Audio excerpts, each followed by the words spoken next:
Hi YouTube, it's VSG Smile and I'm giving a update.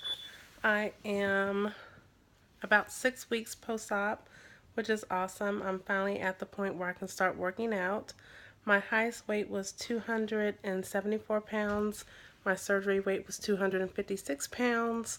My current weight is 236 pounds. And so overall, I lost 38 pounds. Since surgery, I've lost 20. And I just wanted to go over some tips, some do's, some don'ts, some things that I may wish that I should have done better, and things that I am going to do better. The first thing is listening to your doctor or your surgeon. My surgeon recommended that I have the bypass surgery, and basically he said that you'll lose more weight with the bypass. I'm not overly obsessed or concerned about being the smallest that I could be, and so I told him I would rather go with the sleeve. I also heard that after sleeve or bypass, you have to be careful about certain medications, and in particular, you really cannot or should not take prednisone after bypass. So that's another reason why I told him I'd rather go with the sleeve.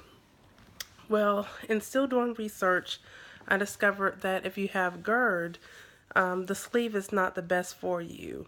And unfortunately, I do have some reflux issues. And when you have reflux issues, you pretty much don't have to worry about that after you have a bypass.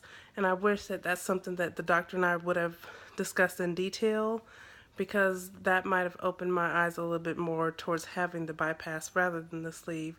So definitely do your research, but listen to your doctor. He did suggest a bypass to me, and I rather went with the sleeve at the time based on the knowledge that I knew. And now, looking back on it, I can see that he probably did have the best suggestion, but I've already had the sleeve, so we're just going to make it work.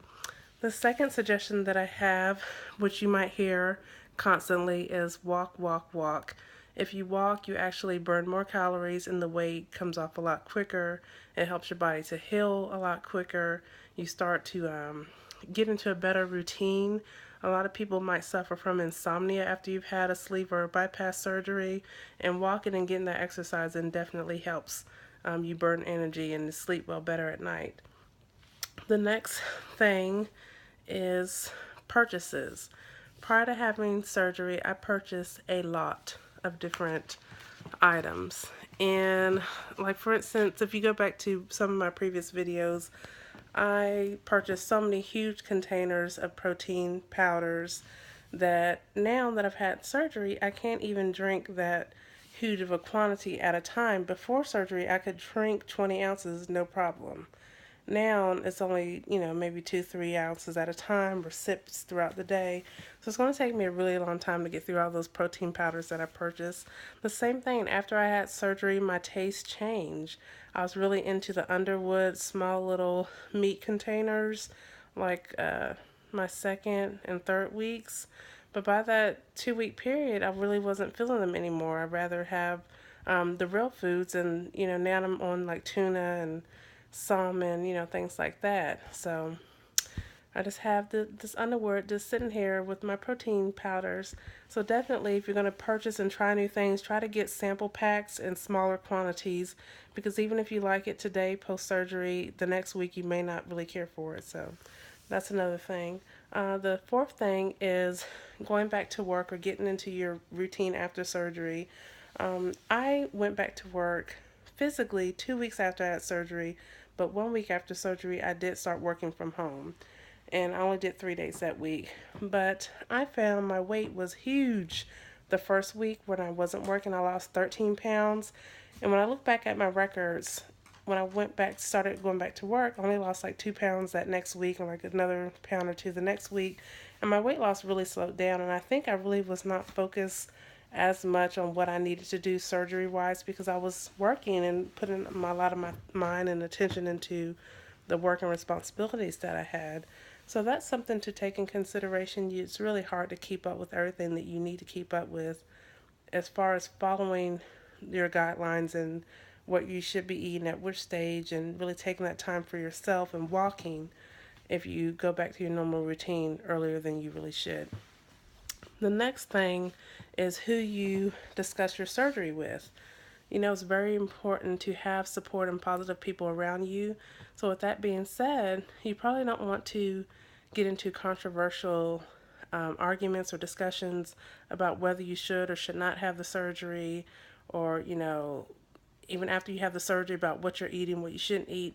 You don't want to be around those negative people that are going to bring you down, because in a lot of us, we do have a bit of that emotional eating, and that could trigger it. Just that stress of that conversation with someone could trigger you to eat badly or desire to eat badly. So that's something that you should steer clear of.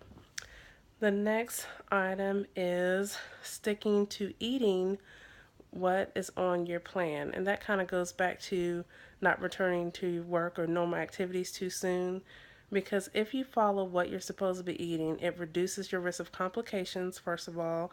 If you're talking about when you want to start eating regular foods or hard foods, and there's some foods like maybe popcorn kernels that you really have to steer clear of, because they could get caught in a healing staple in your sleeve and cause complications or a leak, which you don't want.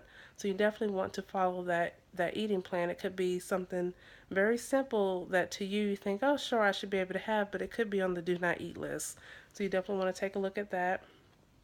The seventh item is support groups. There are so many support groups out there, whether online or with the clinic that you had the surgery with.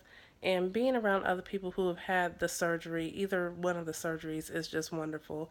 There's even great support groups on Facebook that you might want to look up and join. And just seeing people's before and after pictures and hearing people's questions and struggles and challenges and tips, all that is really, really useful. So you definitely want to surround yourself with a good support system, even outside your family and friends.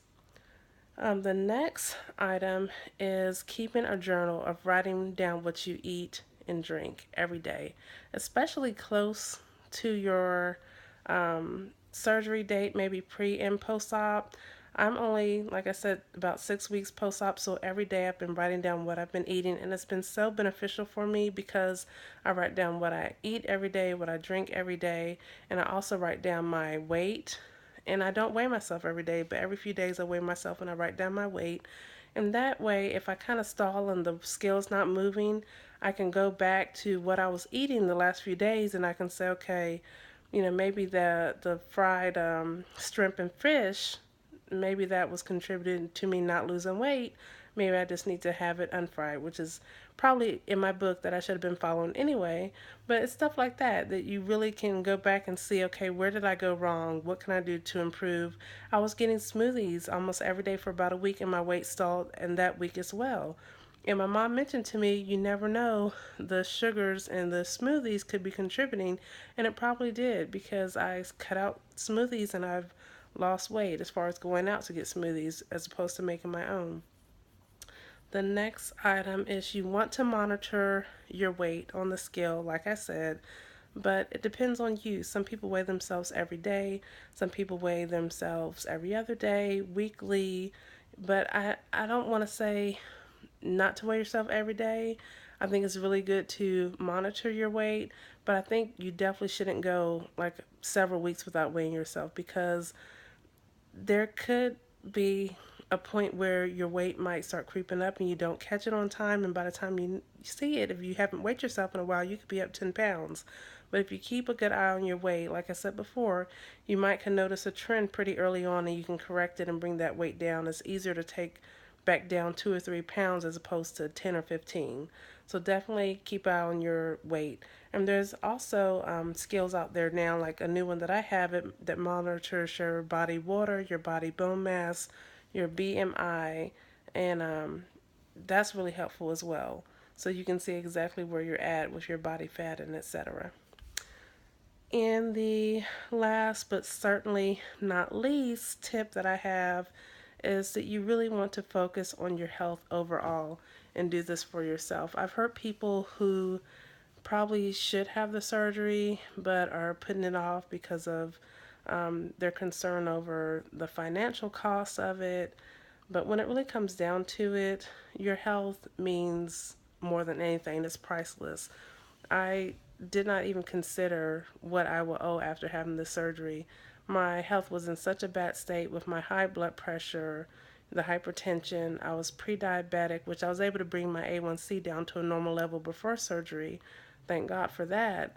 but I did not want to see my health get any worse. And just kind of putting myself first and making that decision that I'm worth it really made a difference. I'm so happy that I made this decision. So I definitely encourage anyone who's putting in off surgery or any health, issues that you have. If you're putting that focus on yourself for any reason, you shouldn't. I know your family and friends are important to you, but having you here and healthy is important to your family and friends as well. So that's something that you should keep in mind. But that is all that I have, and I wish everyone well in your journeys and take care. Thank you.